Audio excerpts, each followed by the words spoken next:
سبحان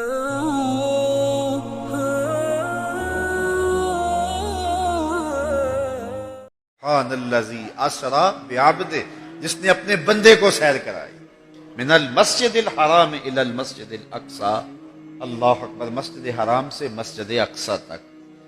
مسجد حرام سے اس سفر کا آغاز ہوا ہے۔ ام ہانی کے گھر میں حضور استراحت کر رہے تھے، دروازہ اندر سے بند کیا ہوا تھا، اور جبریل امین کو حکم ہوتا ہے میرے محبوب کو سر عرش لے کے آؤ۔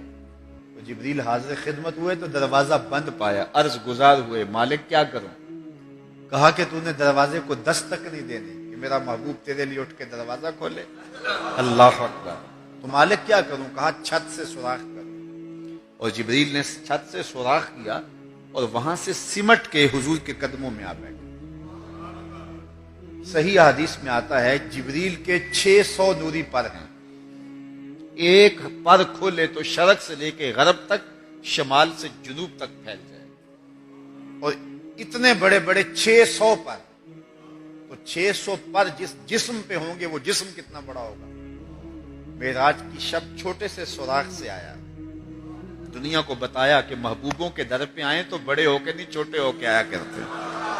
تیرے ہندیاں سندیاں محبوبہ، اگر آپ کی توجہ ہو تو، تیرے ہندیاں سندیاں محبوبہ، میں کافر ہوواں جے میں ہوواں۔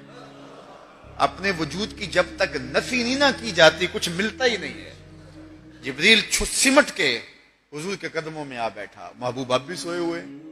اللہ اکبر، تبارک اللہ، شان تیری تجھی کو زیبا ہے بے نیازی، کہیں پہ جوش لن ترانی، کہیں تقاضے وصال کے، کوئی کوہ طور پہ جا کے کہہ رہا ہے رب ارنی انظر الیک، مالک دیکھنا چاہتا ہوں نقاب اٹھا دے۔ جواب ہوتا ہے نہیں نہیں تم نہیں دیکھ سکتے، اور ادھر محبوب سویا ہے، جبریل حاضر خدمت کھڑا ہے، محبوب اٹھو رب انتظار کر رہے ہیں۔ وہ جبریل قبل قدمہ، میرے محبوب کے قدم چوم لے۔ تو جبریل نے اپنے کافوری ہونٹ حضور کے قدموں پہ رکھ دیے۔ قبل تفعیل ہے، تفعیل کثرت ماخذ چاہتا ہے، یعنی اس کا معنی یہ نہیں کہ ایک بار چوم، اس کا معنی ہے بار بار چوم۔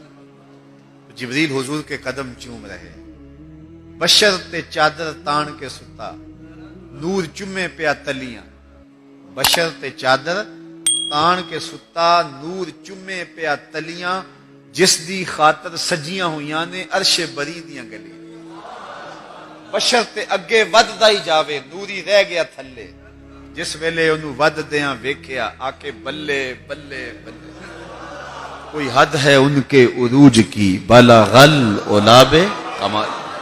حضور علیہ السلام کو ام ہانی کے گھر سے حتیم میں لایا گیا، صحیح حدیث ہے، حتیم میں لا کر حضور کے صدر انور کو چاک کیا گیا، اور قلب اطہر حضور کے سینے سے نکال کر کے ایک تشتری میں رکھ کے آب زمزم سے غسل دیا گیا، اور حضور فرماتے ہیں یہ سارا منظر میں کھلی آنکھوں سے دیکھ رہا ہوں۔ حضرت امام بدر الدین عینی علیہ رحمہ عمدۃ القاری شرح صحیح بخاری کے اندر لکھتے ہیں کہ جو ہی حضور کے قلب اطہر کو دیکھا تو جبریل اش اش کر اٹھے، انہوں نے لفظ کیا کہے، قلب وقیع فیہ عینان تبصران و اذنان تسمعان، واہ واہ کیسا دل ہے جس میں دو آنکھیں ہیں جو دیکھتی ہیں، دو کان ہیں جو سنتے ہیں۔ حضور کا دل عام لوگوں کے دلوں کی طرح نہیں ہے۔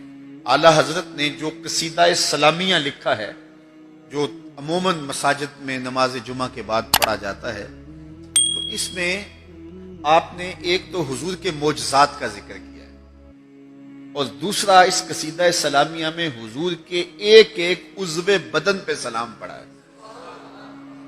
کبھی انگلیوں پہ سلام، نور کے چشمے لہرائیں دریا بہیں، انگلیوں کی کرامت پہ لاکھوں سلام۔ کبھی ہاتھوں پہ سلام، ہاتھ جس سمت اٹھے غنی کر دیا، موج بحر سماحت پہ لاکھوں سلام۔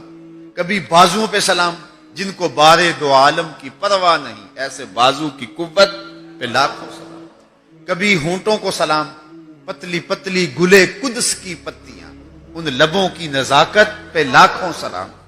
کبھی حضور کے سر انور کو سلام، جس کے آگے سرے سروراں خم رہے، اس سرے تاج عزت پہ لاکھوں سلام۔